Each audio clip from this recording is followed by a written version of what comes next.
Hello, everyone. Welcome to another episode of the Florida Hockey Bros, a podcast where two Cuban brothers break down and share hot takes on all things NHL. My name is David. I'm joined by my brother Dario on the other side of the screen there. And today we're going to be discussing the Patrick Laine trade to Montreal. Did the Canadians make the right move? Did Columbus get enough in return? Um, we're also going to be sharing some predictions following the Oilers versus Blues, Holloway and Broberg saga. Um, did the Oilers do the right thing? Are they better or worse off? Is Stan Bowman in over his head, or is he being smart about the cap?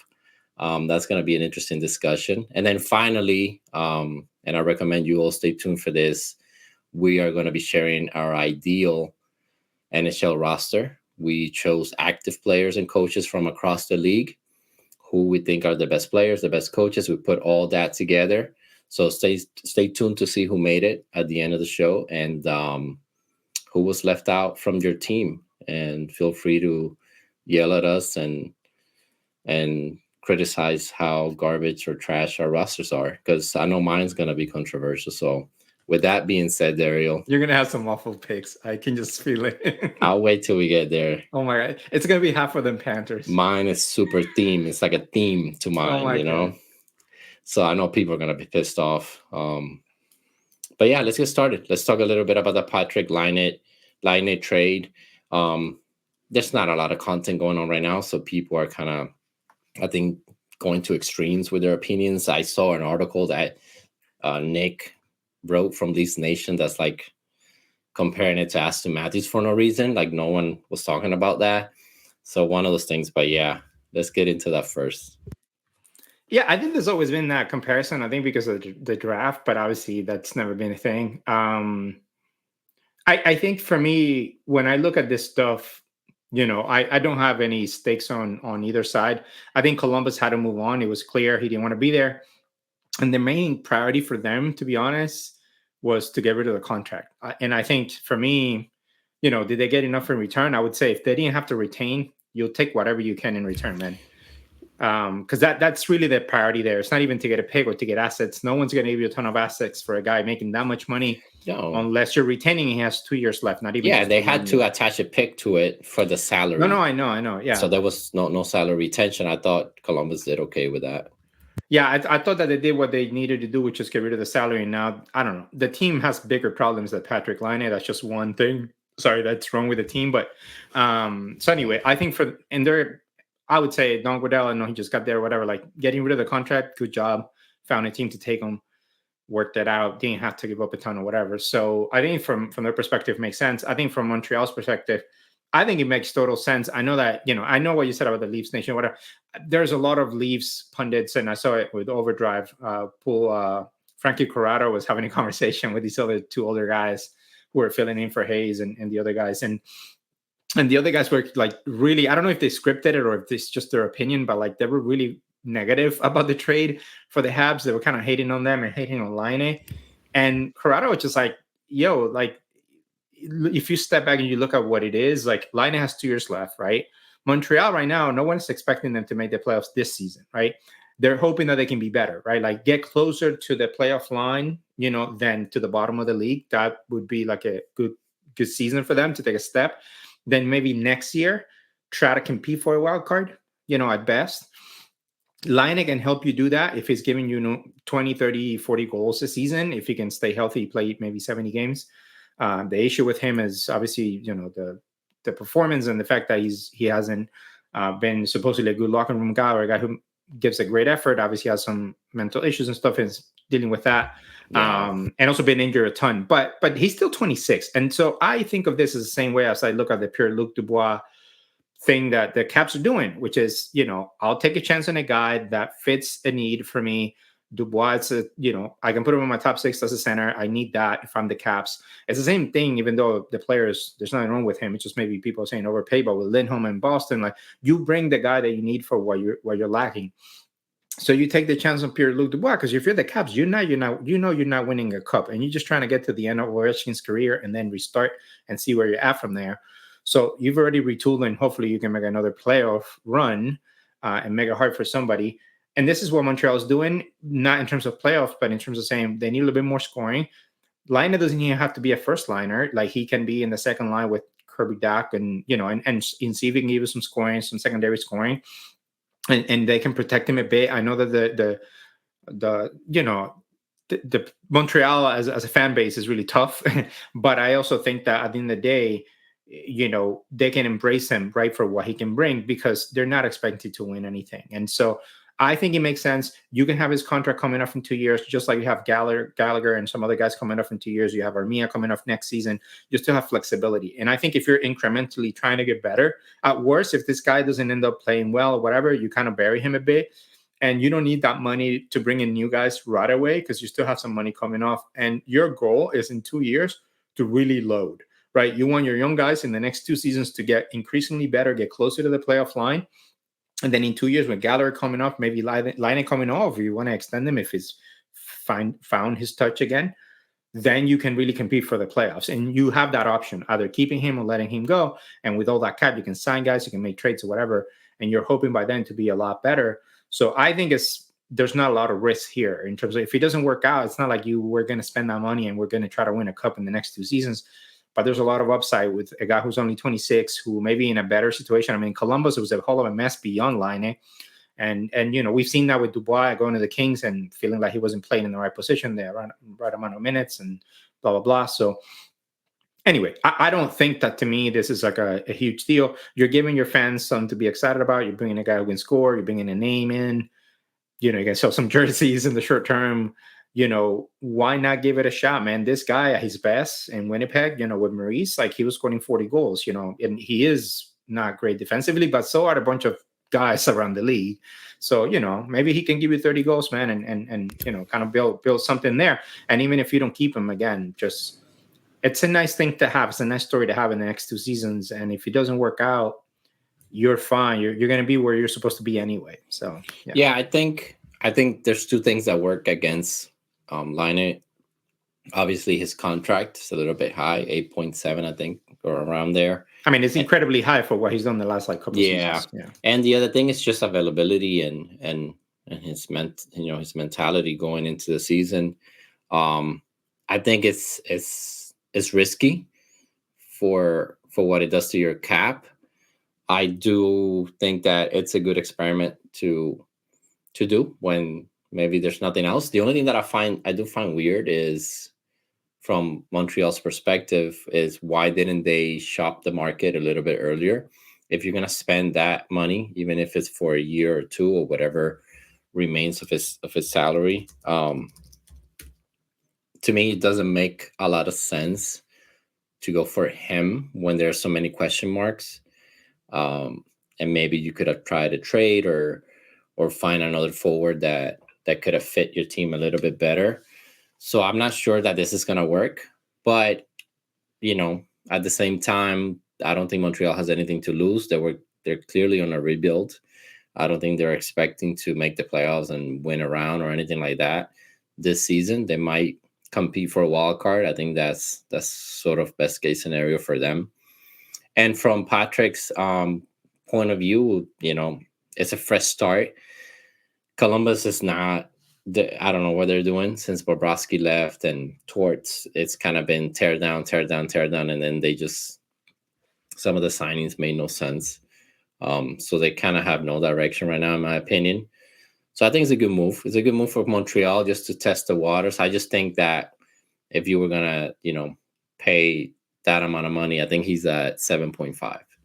If you were going to pay that amount of money, you could have maybe shopped around a little bit, around the draft and on July 1st when there were so many signings. It's just kind of strange to me that they kind of went for this. And yeah, I don't know. I think that people, on the surface, I know what you're saying. I think that these are the things that you have to consider. One is they didn't have to give up anything to get him. 1, 2. So if you're thinking about doing a trade, you're always going to have to go something. If it's an actual good player that has more upside or more proven or more stable that makes a lot of money, you're going to have to go up quite a bit for that. Yes. Yeah. Sorry to interrupt. Just so we know what we're talking about. His cap hit is 8.7, but he is going into year 3 or 4. So essentially, he has 2 more seasons under that 8.7 cap hit. Right. So from Montreal's perspective, you could say, well, he has to prove himself now. If not, he's just not going to get a long-term contract after But this. that's what I was saying. Like, I think what they're looking at is, one, they don't have to give up anything to get a guy that's scored 40 goals before and was high draft pick, and he's only 26. Again, still has an opportunity here to have some sort of career. So that's one thing, right? It's a name. You also need that, especially if you're a team that's not contending for a cup or even like necessarily people expect to make the playoffs. Like, you have to give your fans something to be excited about. I think bringing a guy like that who can have upside and is somebody people know, why not do that? And again, to get somebody for that much money, you would have had to trade some pieces, some assets, and they don't want to give up assets in a time where they're trying to get players in eventually. The other piece of it is, if you go to free agency to try to find guys without money, most guys that are of quality want longer term contracts, and Montreal is not in a position to do that now. This is the wrong time for them to lock up somebody long term outside of their own prospects. They did it with Slavkovsky. They need him to play, right? You're not going to load up your team with a bunch of vets and then take away ice time from your kids from the top six. You need those guys to play. You need them to develop. You need them to show you what they have, whether you might even need to trade one of them down the line because maybe they're not up for, giving you what you need. Is Cole Caulfield becoming that 40 to 50 goal scorer everybody says he can be? Like, you need to be able to see that. So I can see the logic of saying, I know it sounds like a lot of money for this so that you could have sent somewhere, but they're not trying to win now, and they probably won't be. Like, one guy at 7.5 for them wasn't going to make them a playoff team. So why not do it with this guy that it's off the books in 2 years, has upside. They can kind of move around. He himself is just happy to have the opportunity. He's not going to be expecting to be a first liner the whole time. So there's a lot of less drama there in that perspective. And again, if it doesn't work out, yes, you now have a dead cat there, whatever is happening with him. But again, you're not trying to load up right now. You're trying to keep this core. You're trying to play with these guys and wait so that Armia and then the other guys in gallery, these guys end line it come off the books. And then you decide in 2 years, well, now we have to go for it. Now that in 2 years, if they're not signing free agents for a lot of money, if they're not like trading for big guys, veteran guys, and trying to load up to good, then you can question Montreal. But right now, I think this is a smart move. They're not locking up long term. They have a guy that's willing to just be happy with most of what they can do with him, hopefully. And if it's not, then they know they can move on from him. And there's the upside. Otherwise, they would have had to take away ice time from other guys and send the wrong signal, and they have their own young guys that have to become leaders, man. Or they would have they would have had to do a long-term contract. They would have had to sign somebody, how long did Bertuzzi sign for? You know what I'm saying? Like, you have to look at, they don't want to do 4-year contracts. They don't want to do 5-year contracts. They wanted to have him for 2 years. So I think it's a combination of the 2 years that he has left with the fact that they have a bit of flexibility and that they can put him on a second line for that much money, and he's not going to pout, hopefully. And if he does, hopefully Martin St. Louis, who's been there, can work with him. And obviously there might be some people in the front office and the coaching staff that like him or know him. So anyway, I'm just trying to see it from the perspective. Again, I think it can seem illogical. People can hate on it.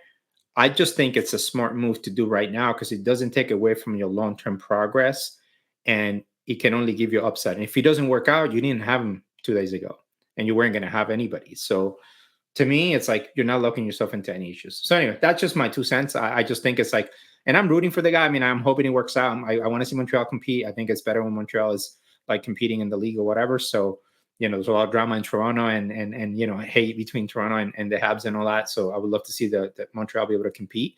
So I guess a part of me also kind of wants it to work out. But yeah, anyway, that's just how I see it. I know people in Toronto want to hate or whatever, but in other places, but I think it's a smart move. Yeah, and there's a lot of competition between all the Canadian teams and their fans, so I guess that's to be expected. But yeah, let's get into the Oilers and this Holloway and Broberg drama offer sheet thing. It's Bro, what a roller coaster for a week with that. Yeah, at least something to talk about in August. That's what I mean. Like, I think if that happens any other time, it's kind of a topic of the day, and you kind of move on. But let's get into that. I thought that after a couple of days, I think most people were saying they weren't going to match, and considering the moves that the Oilers made, it kind of made sense that they weren't going to match. It is interesting that they didn't match, at least one of them. Both of these guys are young. Both are first-round picks. They could have gone one or the other. So very interesting that it happened when it happened with Stan Bowman, um, coming in and maybe caught him off guard. I don't know, but they had time and they made some moves. So I don't think. I think that maybe the thought process was just to let the guys go. No, to me, I think it's a combination of a few things. There are layers to this, right? Like, I do think a lot of Oilers fans and the pundits were expecting one of them to get matched, especially after CZ got traded. I mean, that was the expectation for a lot of people. Then as it started to get closer to the day off, people realized, well, maybe they're not going to match. Um, what's been funny is to see some of the podcasts and stuff in Edmonton kind of like have to spin this in different ways and try to justify it. Truth is that it comes down to a mismanagement of the cap, I think, in some ways, and there's fault to go around here. But I do think that not extending them earlier for a little bit more money could have made a big difference. I know that they're cap strapped, but that's their own doing, man. Why do you sign Jeff Skinner? Why do you bring back Corey Perry? You don't need Corey Perry, right? Like, you don't need Skinner in your top six. You could have had Holloway just take that spot and develop. The curse of Corey Perry. Yeah, and Jeff Skinner for $3 million doesn't play any defense. Like, is there upside for scoring? Sure, but you have Hyman, you have Nugent Hopkins, you have Draisaitl, McDavid. You could have Holloway there. Like, you still have Kane on your third line. You know what I'm saying? Like, or whatever you want to put him. You have Janmark, and you brought all these guys back. You still have Henrique, which you signed for cheap, or at least cheaper than he would have gotten elsewhere. So you have a solid roster construction with your forwards. So I think that extra money going to Corey Perry and Jeff Skinner, you could have used for both of these guys, and it would have made, in my opinion, your team deeper. I know they're young and they didn't play a ton, but they both have about a full season of experience already in the regular season, and in the playoffs, they were plus players. They play pretty good. Holloway's a big guy. He can forecheck. He can skate. He's got hands. He's he looks good, man. He could be a second liner, like a really good second liner in the league, and it's getting there. And I think Broberg is a 6'4", 212, can move the puck, play well with Nurse. Like, you could, people are arguing that he played better than Nurse in the playoffs, like in the finals. Like, you don't want to lose that. You've invested years on 2 first-round picks that you've developed, and they were almost there, right? They were at the cusp. And I know that you're cap strapped and you're trying to get them for cheap, but you got to be smart about your future. And I know people want to say, well, it's a win now. It's like, yeah, win now, but you're trying to extend Draisaitl and you're trying to extend McDavid. That means that if you get lucky, if you can do that, then you're going to have a second window of many years with these guys going into the late 20s and 30s to try to win. And these are the kind of guys that if you sign now for cheaper, like Lundell signed for 5 with the Panthers for 5, like, those are the guys you lock up now for a little bit more money. As the cap goes up, that can really be good for you. I'm not saying Broberg, should have gotten $4 million from the Oilers right now, but you could have worked with him and not offer like the 1.1 or 1.5. Yeah, the offer was definitely low, and if we believe that is true, and some guys are late bloomers. Like, I think you have to have patience as a GM, and you have to incorporate. But they didn't get playing time, David. It wasn't even the reason Broberg wanted out is that he felt like he had shown already, and they kept bringing guys in. They kept bringing other defensemen in. They kept playing veterans over him, and the guy at some point, it's like, all right, I'm a first round pick. I've shown that I have potential. Like, at least give me the minutes and let me show it, right?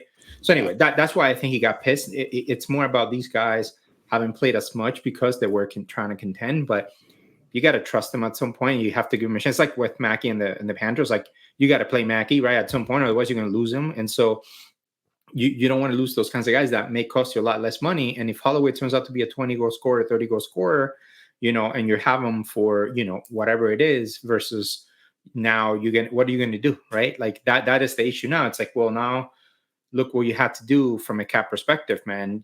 You now don't have cap space right now, right? And then you can accrue it for the deadline. That's what you're going to do. You're going to trade those picks that you got for a top 4 defenseman, because your defense right now is really thin. I don't get the Crody CZ trade. I guess that we're just trying to get more cap space to accrue cap over the season and just put Kane on an IR versus LTIR. Because if you put Kane on LTIR, you cannot accrue cap.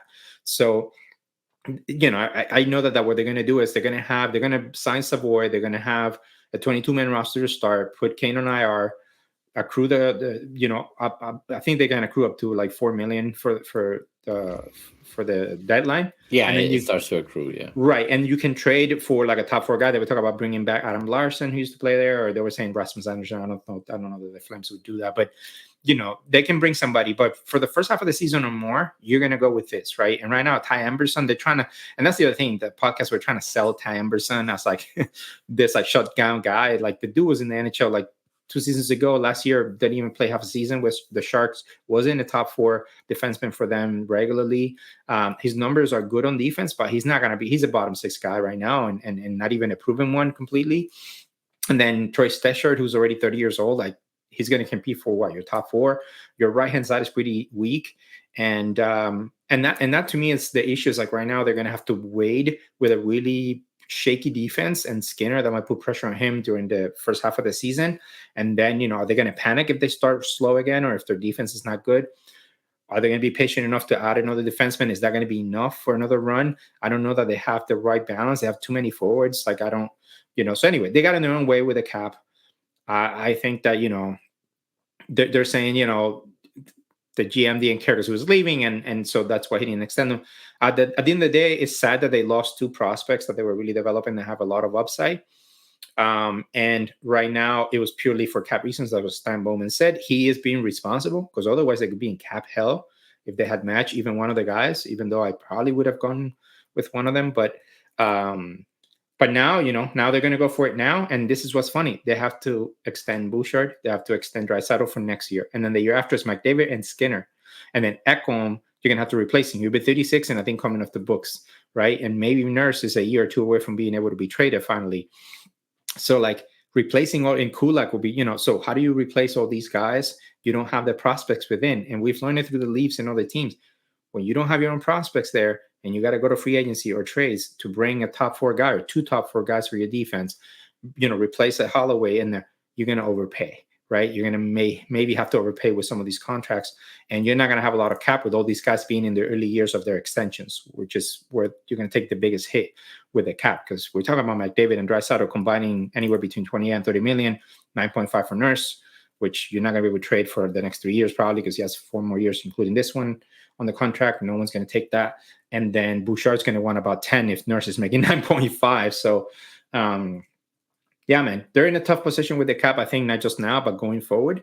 And losing these 2 guys, they're actually going to feel this in 2 years when they could have had these guys for 3, 4, 5 mil, and they won't have that. And they'll have to replace Ekholm and all these spots in the top 4. And those free agents are not going to take, all of them are going to take cheap contracts. So yeah, man, kind of a tricky situation. Yeah, I think you extend McDavid on his next contract for whatever he wants. That's just what it is.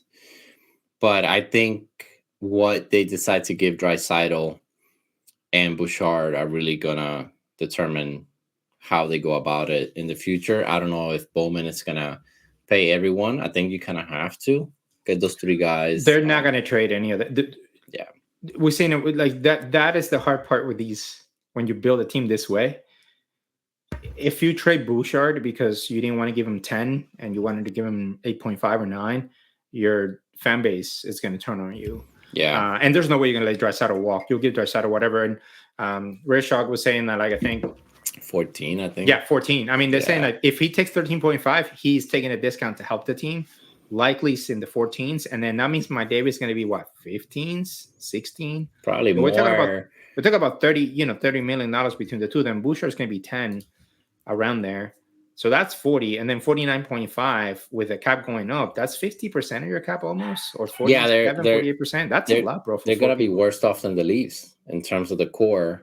Core, and then you got to replace Ekholm and Kulak. And their core is really 3 guys. That's the other thing. They don't have, like you said, they don't have those young guys to kind of bridge them into the next era. Once McDavid signs that extension, they're kind of going all in for next year.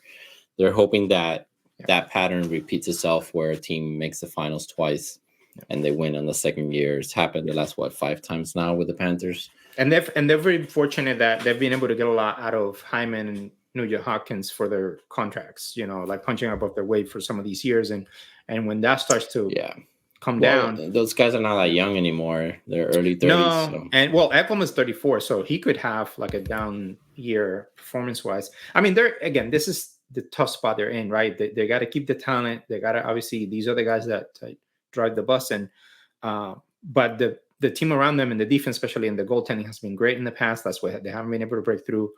And now going forward, they're kind of in the same position. They got to add another defenseman. Is that even going to be enough? Do they have enough defense even in their forward positions with Skinner in there in the top six? I'm just not sold on Skinner. The guy never played in the playoffs, doesn't defend at all. Like it's kind of I know it's cheap, but it's like you could have. I'd rather keep Holloway there because for the next 7 years, if everybody extends, that's the guy you want. So anyway, it's just weird, yeah, man. They did what you said that they shouldn't do, which is they loaded up on offense because I think they focused on the games that they couldn't score against the Panthers versus the games yeah, that you have to defend. And they really went. And I know that they're kind of stuck with some of these contracts, but anyway, just kind of weird how they went all in with the offense and now the defense with Broberg gone. It's pretty tough spot, man. yeah, And I'll yeah. quickly say, because everybody was hating on the Sharks, I think Mark Greer, he got Ty Emberson off waivers, right? And now he traded him for a third-round pick. If he gets like a fourth-round pick for Cody Ceci at the deadline, which Ceci is easy to trade because last year of his contract, less than $4 million. And Ceci can play bottom pair minutes for a contender. The Panthers could take him on the right if they want to like have depth with defense for a run. I would take Ceci on the right, with my bottom pair. If you want to put Adam Boquist as your seventh guy for a playoff run, I would take him. I think he doesn't fit in the top four, but there are going to be a lot of people looking for those kinds of defensemen. So Ceci could go if you might not even have to retain if you trade him for if you just take a fourth round pick. So if you're taking a third and a fourth round pick for a guy that you just got off waivers with Emberson, who's not part of your long-term plans, I don't think that was that bad of a trade by Greer. Somehow everybody thinks that Emberson is like an elite defenseman now, even though he has like 40 games in NHL, only because he, was good in the AHL for one season on the Knobloch, and people were like, "Oh, Knobloch's going to make him an elite defender or whatever." It's like this is the like kind of hoping thing that fans do. That it's like I'm not trying to hate on it. Like the guy might turn out to be decent, but like he's been in 4 programs and he's 24 only, so he can be that great, So we'll see. Yeah, and again, you sort of you got to the finals. You came back from 3-0, which was really, really well done, to be honest. They fought. They could have just given up and lost in 4 or 5. But you didn't really do anything to challenge anything. I think that, say you play the Panthers again in the finals, let's just say, you can sort of expect similar results. I don't know why you would expect anything different. So yeah, I'm not sure what the mentality, I mean, we know what it is. They want to win, but I don't know if it's going to work. But yeah, it's going to be interesting for sure, man. I think, speaking of defense and all that stuff, we should transition into our rosters. So I can embarrass you a little bit here. So yeah, I can't wait. I can't wait for your dumbest pick. I think we should do it like, we should go by category. We do head coaches first. Yeah, then we go from worst, from like bottom to top. So we can do head coaching, the extras. Let's do our defenseman pairings, and then let's get into the forwards from the fourth line to the top line, I guess. Yeah, we should do it. And we should like go back and forth, like, like I'll do all my coaches, you do all your coaches. Exactly. Yeah. All right, so let's get started then, man. It's just very exciting for me. Spent a total of, I think, 2.5 minutes yesterday putting this list together, and you're an idiot. I'm playing. All right, let's start with your coaches and your logic behind the selection, of course. Yeah, so my first assistant coach, I had John Cooper, multiple times Stanley Cup winner, been to the finals like 4 times. He's a smart guy. I like him. I know people find him obnoxious, and people in Toronto hate him or whatever. But anybody with obvious sense, we respect Cooper. Ton of playoff appearances and a proven coach. And I like the fact that he's a good balance between a tough coach and a player's coach. I feel like he's a smart guy. Every time I listen to him, I can see that he's a guy that would support his players. He's also been able to get a lot out of some like guys that nobody has ever heard of in the bottom 6. being able to get, Sorelli and Ross Colton and stuff to develop a bit. And so, yeah, I give him credit across the board, right? Being able to play with a core, being able to win, play in different kinds of ways. Yes, he has Vasilevsky and all that, and I get it. But yeah, I think nobody would dispute that he's a great coach. I'm a fan, even though I hate Lightning, but I low-key respect John Cooper, even though he never gives anybody credit, but that's his thing. But anyway, I like him as my first. My second assistant is Paul Maurice. I think, again, another players coach, another smart guy that can be tough but fair to players.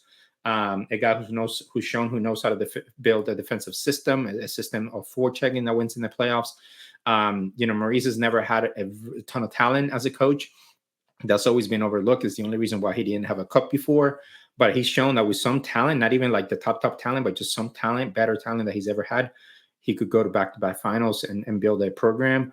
So I think both of those guys as assistant coaches are legit. And I think, again, because they can be player coaches, you kind of need them for the head coach, which to me is Bruce Cassidy, is a military kind of head coach, pretty tough on the players. Can throw people under the bus in the media in terms of players and hold people accountable. You kind of need the assistants to kind of manage that with the players. But I love that Bruce Cassidy has been able to take the Bruins to a finals.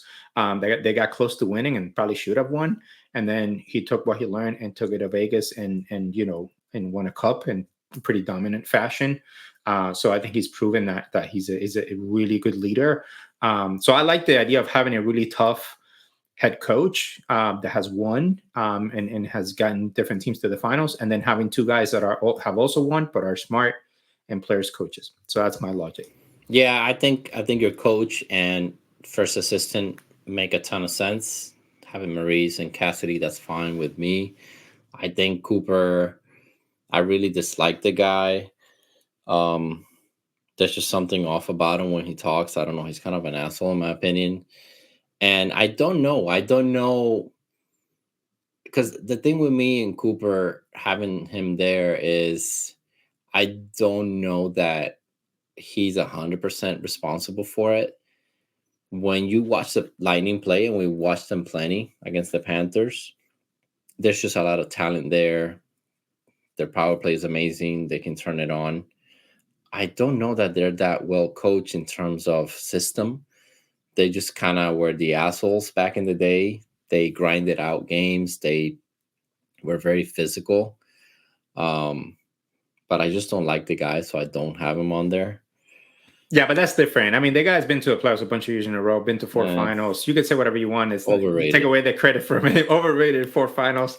I'll just say quickly, shout out to Pete DeBoer, because I would have considered him too. Yeah, I thought about him. And then if I wanted to go with a younger coach, and this is the guy that I almost put here instead of Cooper, it would have been Spencer Cadbury. I really like him, the Caps coach. Okay. I'm high on him as if I wanted to have a younger guy with the two vets. So yeah. All right. Yeah, the Caps. Yeah. So for me, I have my second assistant. I have Brindamore. I think that that's the guy that time out. I'm talking. So here's the thing about this, right? I think that he's a really good coach, and there is a theme to my roster. I'm focusing on defense first, sort of, kind of two-way play. So I'm including the coaches in that. So for me, Rob Brindamore, I think his defensive system similar to the Bruins. They're very good. I think that sweep from the Panthers 2 years ago was definitely a fluke. I think Carolina were just as good as the Panthers, if not better. That series, they deserve better. Same thing with the Rangers. Same thing with the Rangers. I don't like the guy. I honestly don't like that personality. He's too hyper for me. Like he's a little too old to be bouncing around like he does, but whatever, he's hyperactive, whatever it is. He was a really good player, a good captain. I think his system works. I don't think Carolina, yes, they had very talented players, but in a way, I feel this way. I think he's overachieved a little bit with what he has. Because they've always been solid. They've always gotten to the Eastern Conference Finals, but I do think that he has a lot to do with the team's success in this case when it comes to the system and how well they defend, considering their goaltending hasn't been great. Anyway, my second assistant is going to be Montgomery. I know that he can be a bit of a dum-dum. Oh, my God. Time out, man. I'm talking. Listen. Objectively not a good coach. I would say he sounds like a bad coach when he talks, but what about that system? If you're gonna give No, that Cooper system is credit, Cassidy's. He stole okay. Cassidy's So if you're system. gonna give credit to Cooper for not having a system, just telling his guys to be dirty, because people forget how dirty the Lightning are and were. Um, then I want to say that Montgomery has definitely done something. I'm sorry, they've extremely overachieved considering the roster they have.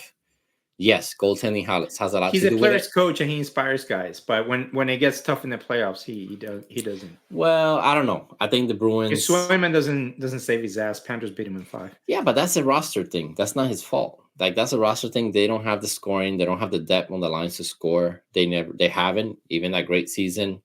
Um, I don't know how they did it 2 years ago, honestly. So I'll give him credit there. I don't know what's going on, but I do think that he deserves some credit because they play really hard. They play hard for him, and they overachieved a little bit this past season in the playoffs. And then my head coach is Paul Maurice.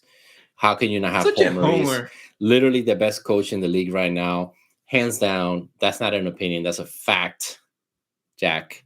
So Paul Maurice, he's he's in his prime, which is it's crazy to say considering he's been coaching for 30 years or close to. Yeah, but he started young. He's still in his 50s. He's in his prime. He's in his prime. I think he's gonna win one more with the Panthers before he goes at some point in the next 5 years. And yeah, man, what can you say about Maurice? I didn't know much about him when the Panthers got him.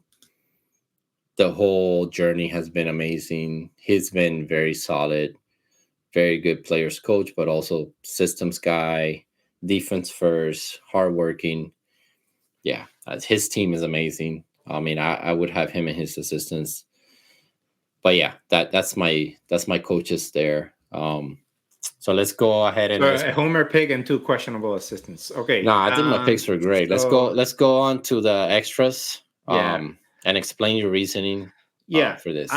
Well, for me, I went with my extras where I wanted some insurance from a defensive two-way perspective for my team because obviously most of the top talent in the league, and I know you're gonna leave some people out because you're like a whatever a hipster, but I wanted to have just guys that I can plug in and provide solid. It allows me to move my roster, my starter roster around instead of just having the next most talented guys. So I have Vasilevsky as my third goalie.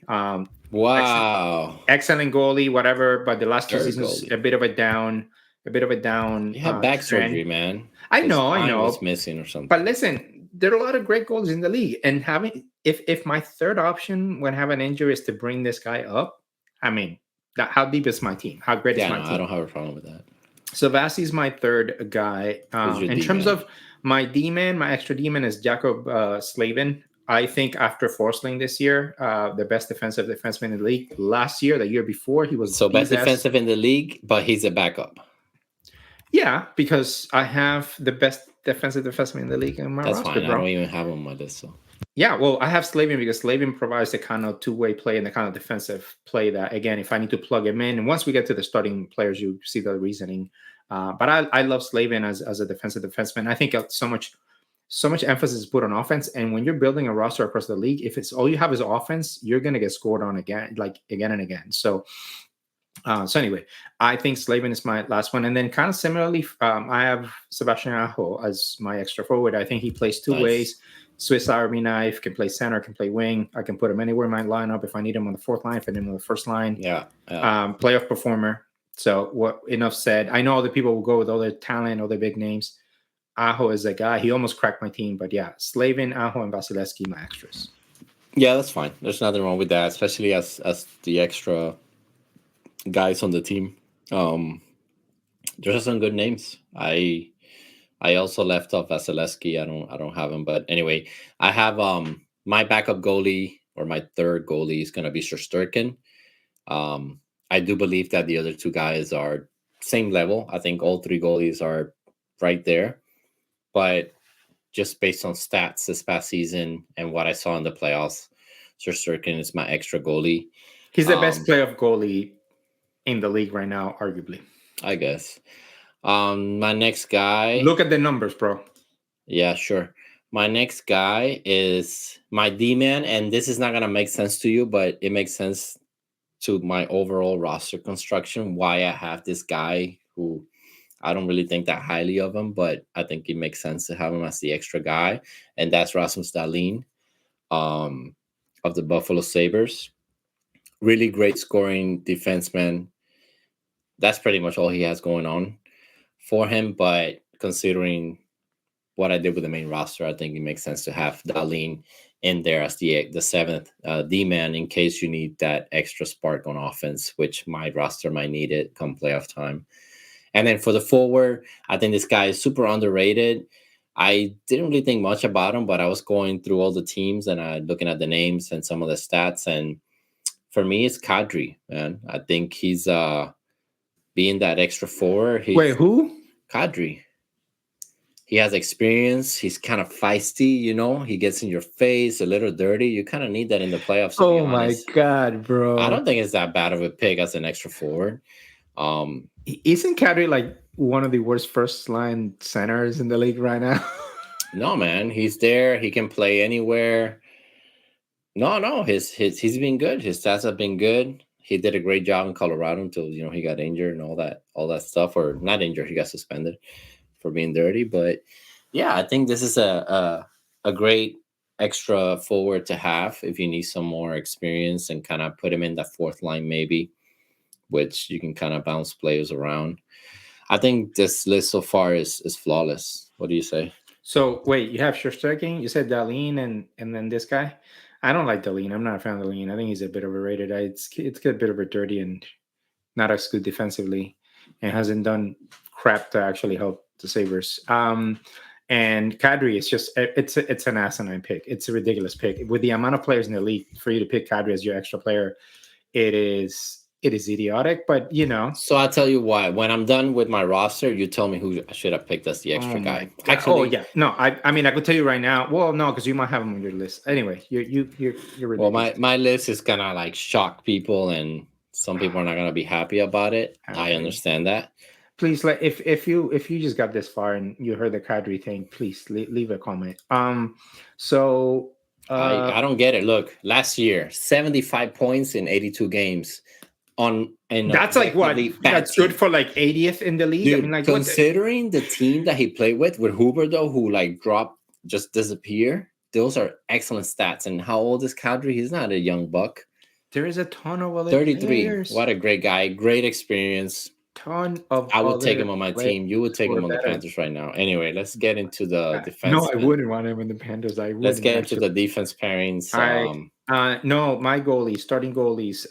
My backup is Jeremy Swayman. I think Swayman's gonna become the best goalie in the league in the next year or two. And my number one starter is Igor Shesterkin.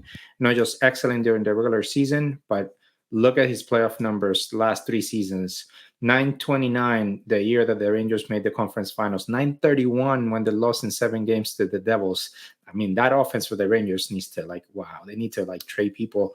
931 they still couldn't win, allow fewer than 2 goals a game in that 7-game series. And against and then in past year in the conference finals, all the way through 927 career, 928 save percentage in the playoffs, better than the regular season. Dude is super clutch. So excellent in the regular season. And then elite in the playoffs is exactly the kind of guy I want as my starter. Swayman, same thing.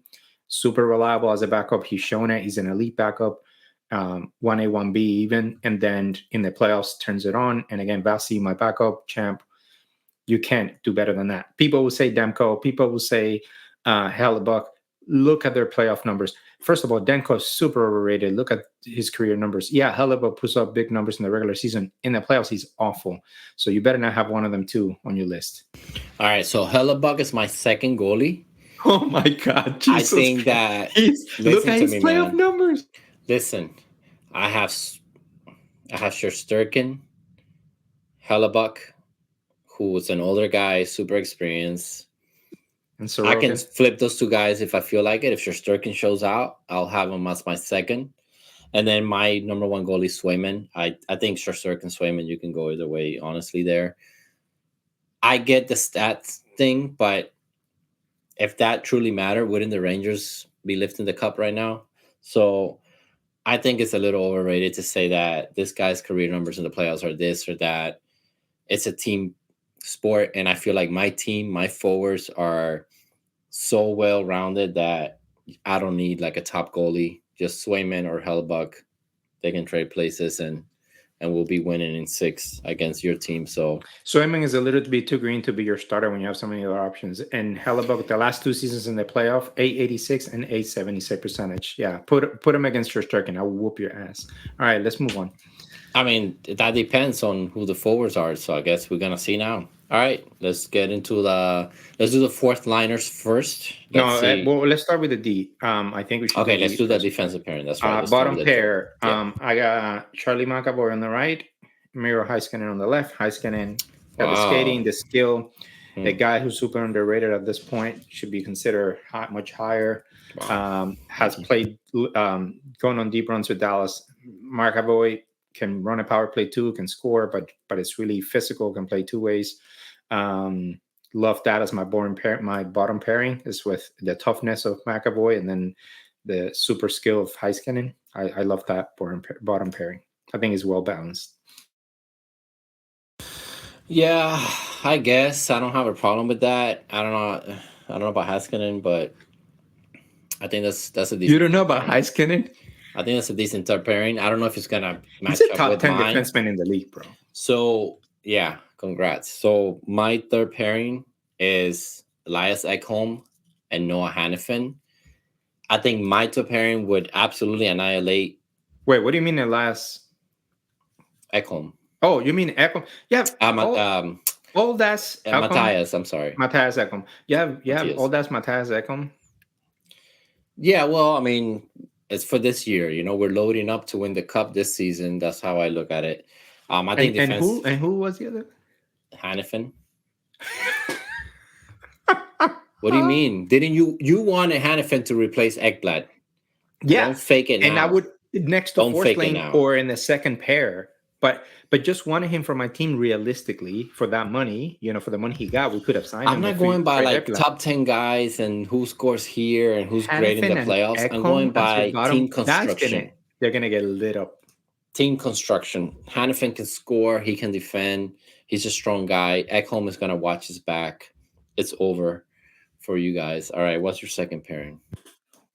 Dude, this is, I mean, you're trolling at this point. Nope. Second pair, Quinn Hughes on the left. Incredibly talented. I mean, what are you going to say? Talk about a bad playoff performer. Yeah, still young, and he still has a lot of upside, and he has room for growth. And then he's going to play next to another super talented guy, young, but lots of upside, who has a lot of size and plays in a really good defensive system in Noah Dobson.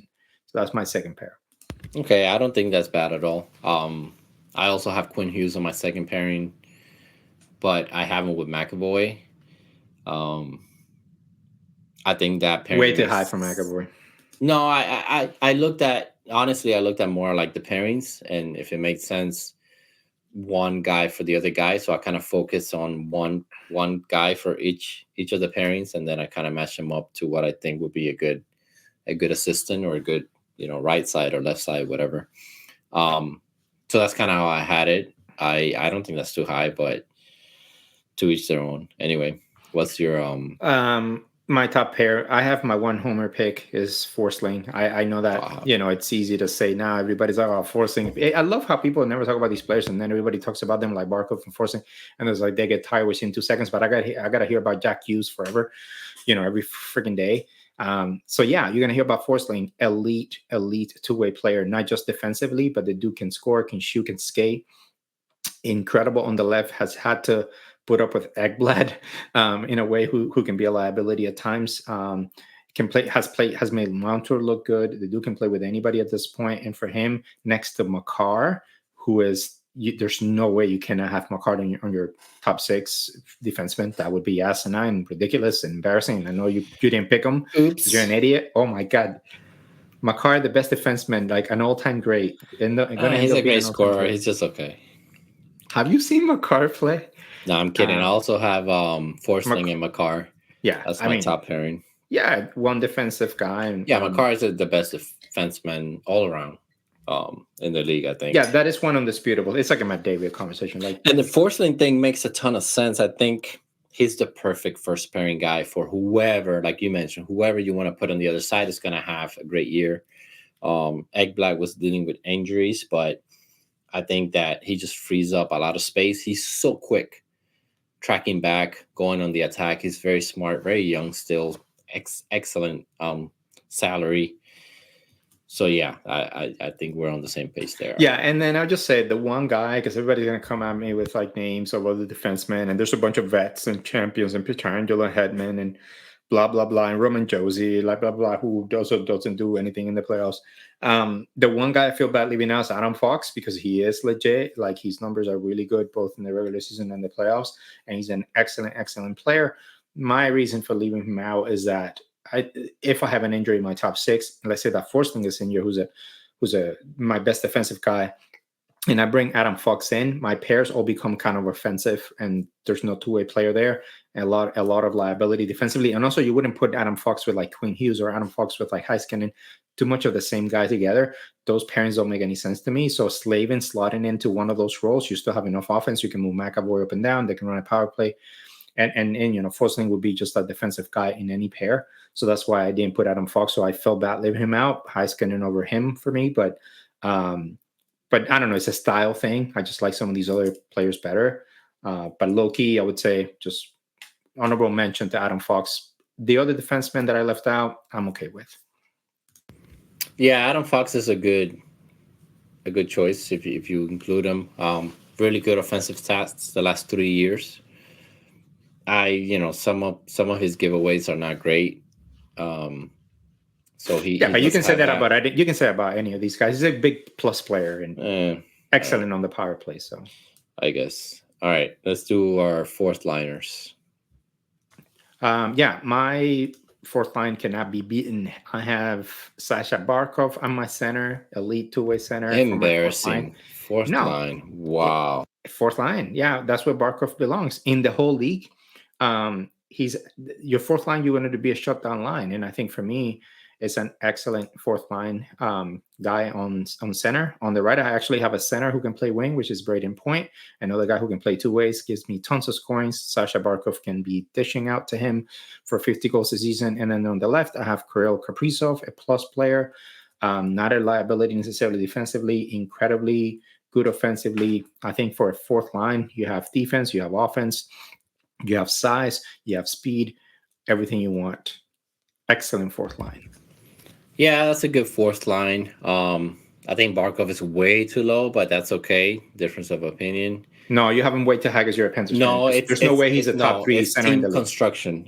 The lines make sense to me. This is cohesive, and that's why I have it the way I have it. All right, so my fourth line on the left wing, I have Carter Verhaeghe, literally one of the most clutch playoff performers in the history of the sport. No one can deny that. Bro, dude is he's just a clutch player, great forechecker, not just a scorer, great shot. For a fourth liner, that's an excellent left wing. I don't care what you say. David, this season, do me a favor, please watch other teams. I'll try. Anyway, Carter Verhaeghe, clutch, swaggy. How do you not have him on your lines? And by the way, I have a Panther in every line, so get ready for this. All right. On center, Jesus Christ, I have Sidney Crosby. I think that is just common sense. Great two-way guy, great passer, very high IQ on the ice. A bit of an asshole. I don't like him, but he had to be there. And then on my right wing, I have Konechny. Now, here's my logic behind this fourth line, right? Konechny, great two-way guy, very gritty. Great personality, can score, fast, love him. Crosby, veteran, gonna keep the line in check. Verhaeghe, another young guy that can score. I mean, Crosby's just gonna feast. It's just gonna pass here, pass there, score. Anyway, that's my reasoning for the fourth line. Okay, now think about my fourth line going against your fourth line and how many nightmares you're gonna have. Think about my third, my second, and my first line going against your top three. When we get there, let's just do the whole list. You cannot put your line on the ice with mine. My third line, Austin Matthews as center. Oh my God, that's a joke.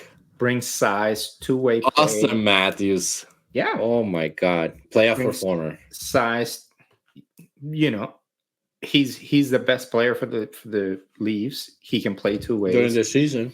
He's gotten better in the playoffs. Like, he's a great third liner. How you're not gonna have him is ridiculous. Almost 70 goals. You could argue the best goal scorer in the league right now. But he's more of a goal scorer, so he needs people who can dish him the puck. And I really, really struggle with this position. I could have gone with Panarin. I could have gone with JT Miller. I could even have gone with Reinhardt, which is probably what you did. But I have to be real. If you take away from the drama and the ridiculousness, Mitch Marner, man. Oh my God. You have the Leafs on a line? I have a Matthews and Marner as Do you a have third Domi line. on the other side? As a third line. They have chemistry. Mitch is an elite passer, probably one of the best passers. One in of the the league least playoff performers. Wow. Okay. He gets way too much hate. It's the issues with the Leafs is not just him. So anyway, the two of them for a third line, and then I have a guy with size who's a playoff killer. So you're saying they're not playoff performance? Well, I'll put him with one of the best playoff performers of the last 3 or 4 years, Mikko Rantanen on the left. Okay. That's such a waste of a talent. Like, you're wasting Rantanen's career playing with those. Can you imagine a line with guys. Matthews, Rantanen, and Marner? Rantanen They've never had a good left winger. He would have already gone to Cassidy and Matthews, switch a line. Matthews and Marner have had freaking Cali Jarnkrok as a left. Matthew Knights, who's a kid. Like, they don't have a left winger. Playoff chokers. Elite third line. 2. All right. My third line would annihilate your third line. At the left wing, I have Nick Robertson. I'm kidding. Robertson's good, yeah. I have Robertson on my third line. Not better than Rantanen, but he's good. Young guy. Better than Marner probably at this point. In center, I have McKinnon. That's right. Nathan McKinnon. And my third line center. Yes, sir. And on my right wing, I have the playoff killer. The best of the best, Matthew Tkachuk. Boom. Mic drop, motherfucker. It's such the line doesn't even make any sense. It doesn't work. How does it look? Matthew Tkachuk, elite two-way play, physical guy. McKinnon, good two-way play, very physical guy for top center. And Robertson doesn't have to. He can just chill and score. That's it. That line is set up for success. And you have to admit, truthfully, my third line is better than your third line. Well, if you have McKinnon where he shouldn't be, but Matthews can hang, and Mikko Rantanen, it's excellent. Better than Jason Robertson, I think. So I'm not too worried. And Tkachuk is a physical guy, but way too low. My second line is Connor McDavid, and this is controversial. Yes, I have McDavid as a second liner. Wow. For depth. So you have McKinnon as your top line center. Yes. I have. Well, you know what McKinnon is that McDavid isn't? Say it. What is McKinnon that McDavid is not? A Stanley Cup champion? There we go. So so that's the bar? Okay. Yeah. So McDavid as a second line. So you're thinking, McDavid, top liner, that's going to be everybody's top line. Well, guess what? Now you got to match up with McDavid and Draisaitl on the second line, playing on the right with him. And on the left, I have Matthew Tkachuk. Tkachuk brings the physicality, goes to the net, forechecks, creates space for McDavid to dance. Draisaitl can shoot. What are you going to say about that? No, I think that's fine. Honestly, McKinnon and McDavid, they can be anywhere on your top team, on your team. I think that pure talent alone, of course, McDavid should be first, but you do you. That's your own embarrassment, so it is what it is. I think my second line, it's gonna match up well. I don't know if it's gonna. No line matches up well against McDavid. This actually makes a lot of sense. Why this is just divine intervention, right? Like, this is just meant to be. My second line is going to shut down your second line and outscore them. So I have Kaprizov on the left wing as a scorer, pure scorer. Let me finish. I have Barkov in the center, shut down, best two-way player in the league right now, hands down, best center in the league right now, in my opinion. McDavid, he cannot do what Barkov does on defense. And on my right wing, I have Pasternak. So you have Barkov, just passing it off to Pasta. Kaprizov, score, score, score. Pasta is a greedy guy. He can definitely go against Kachuk. That's a good matchup.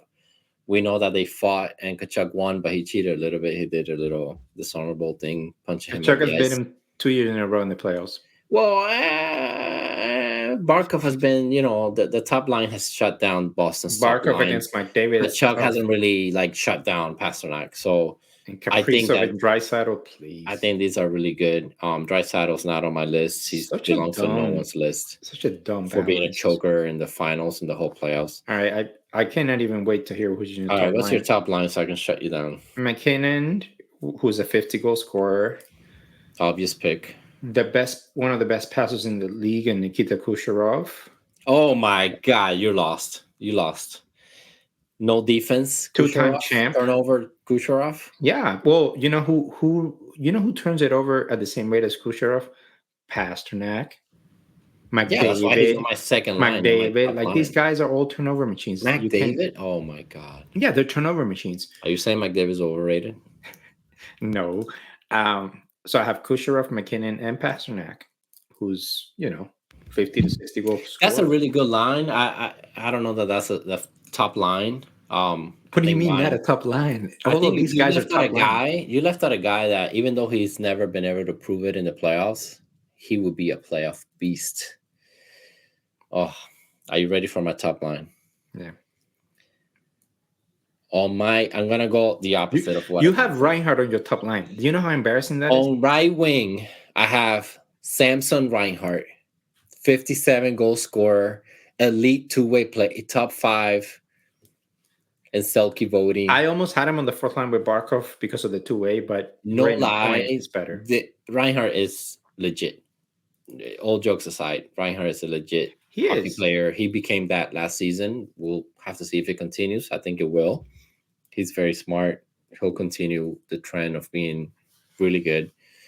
I have him centered by McDavid. Makes a ton of sense. McDavid is the best player in the league, hands down. Except for maybe Barkov here and there. And then I have Brady Tkachuk as my top left winger. No. Literally underrated. Go look at his stats. There's nothing you can say other than he lacks playoff experience. Brady Tkachuk in the playoffs will be a monster. Not in scoring. He's not going to score 30 goals. That's why you have Reinhardt there with McDavid. Kind of like Hyman and McDavid. They'll go back and forth. Reinhardt's a very similar player, better than Hyman, but similar player. And then you have Brady Tkachuk to just take care of the dirty shit, man. He's going to hit guys. He's going to fight. He's going to be in Matthew Tkachuk's face. So you found a way to make McDavid's line worse than what he currently has. Oh, my God. Okay. You're right. You left out championship. So you have no Braden Point or Nikita Kucherov. So Braden Point was almost my fourth line center, but no Rantanen on your team. Rantanen, I didn't think that he should be included. Well, the NHL just ranked him like number 3 winger in the whole league. Congrats to NHL. I just think that Crosby needed to be there over Matthews, and then Crosby's the one guy I left out, and to be honest, and purely just H. Well, he had a great season last year. Yeah, he did. I think he's still a great player. I think he'll be a great player for. But he hasn't done anything in the playoffs the last few seasons, and he's just getting older, man. Look, I'll say maybe your fourth line beats mine. That's about it. I think my top 3 lines. In our top line, maybe like you can go back and forth. You went with like my favorite players versus like who actually. This is not my favorite players. Verhaeghe's not my favorite player in the Panthers. He's like to have so many Panthers on your team is embarrassing, bro. No, man, it's the same thing you have. Except I have 2 less, I guess, maybe 3. Well, and you're looking at you heard it, guys. Here. This is why we know hockey, I guess. So anyway, look. Someone in the comments, please agree with me and let my brother know, he thinks he's so smart, that my list is good. So I have Brady Tkachuk, McDavid, Reinhardt, top line. I have Kaprizov, Barkov, and Pasta. I have Robertson, McKinnon, and Tkachuk. That is a legit line. And that's my third line. And then I have Verhaeghe, Crosby, and Konechny. That's just two speedy Forget guys, about Konechny. checking. Crosby is there to glue it all together. Konechny, super Konechny underrated over guy. Point, Konechny One of over your favorite players right Kucherov, now. He sucks. Konechny over Rantanen, Our defensive Konechny pairings, I over think, are JT fine. Miller, Konechny over Panarin, Konechny It's fit. over. He fits I there. mean, so many players. He fits there, and he fits there. Rantanen, great player. All those guys you're saying they're great. To me, this is a very, very solid um, team. So let us know who you got, guys, and what your roster will look like. And please, if you're coming at us with Jack Hughes, stop. Like, don't share. Don't Yeah, no share. Jack Like, if you got Hughes, Jack Hughes in your top four Caulfield, center, and listen, nothing against personally no the guy. Nylander. Nylander's a guy. Yeah, like you cannot. I'm sorry, but you cannot have. If you're objective, you can have Nylander or even over Marner. I think that's just asinine. But whatever, people can do whatever they want. Playoffs or whatever. Like I've already talked about it a million times. He's not a playoff. Just look at the numbers. So anyway, I think Nylander's ridiculous. There's Panarin that we left out. I left out Jason Robertson. I left out Crosby. I left out JT Miller, who had over 100 points last season. I left out Reinhardt, who could have been a depth guy. Panarin and all these guys, I'm just not a fan of Panarin in the playoffs. I think he's loaded in terms of Yeah, I stats. left him out as But well. Kucherov is elite. He's a champ. Like, how can you not have him there? I thought about Kucherov, but the problem with Kucherov is he doesn't defend as well. He doesn't track back as well. Yeah, Jason Robertson it's a great low key pick. And I get Brady Tkachuk. I just don't think he's there yet. But yeah. Anyway, I think Verhaeghe, Konechny, and all those guys is just ridiculous. That's my fourth line. It's just a ridiculous pick. I don't think it's ridiculous. Go look at the stats. Verhaeghe, clutch guy. Better than Matthews when it comes to the playoffs. Yet you have Matthews and Marner. Let us know what you guys think about your rosters. Just let us know who's right. We'll tally the points. If you made it this far, might as well say there it was right. David is right. Or who you agree with the most from memory. But I mean, yeah, man. I think I win in 6 in the finals. All right, guys. All right, man. That is all for today. We'll be back sometime next week. A couple more videos. Check out the last couple of videos that we posted. My brother had one there, and we had the other one early this week that we released. Try to bring some content now that everybody seems to be on vacation, but things are going to be ramping up soon. So we'll get into preseason and getting close into camp, man. And actual roster construction we'll do some videos about the Panthers too. I think about what's coming up for them. The Leafs too. We got to get back into Leafs drama. And is Hakanpää a real person? Is Nick Robertson somebody they'll sign? And do they even need him because he doesn't defend? Yeah, Steve Dangle says he dreams and he has nightmares of someone offering Nick Robertson a contract. They're gonna do the match. Yeah, St. Louis Blues are gonna get him too. He's the hot guy right now. Everybody's going after Nick Robertson. Duke can defend. Yeah, there's still some free agents out there that are kind of curious. There'll be PTOs, and there'll be Nick Cousins will get a contract, and some of these guys are going to get contracts. I think Tyler Johnson, like some of these vets, are going to get picked up. I think teams just kind of go on vacation, and they gotta think about the cap again and camp, and round out the rosters. But yeah, we'll talk more about camp, about the news, about what's happening with the Leafs, and we'll start to break that down over the next few weeks, and then have some fun too with some other rankings and some other player lists and stuff. All right. I hope you guys have fun listening to our rambling and our very dumb team construction. Speak for yourself. So, yeah, stay tuned. We'll talk to you guys next time. Peace.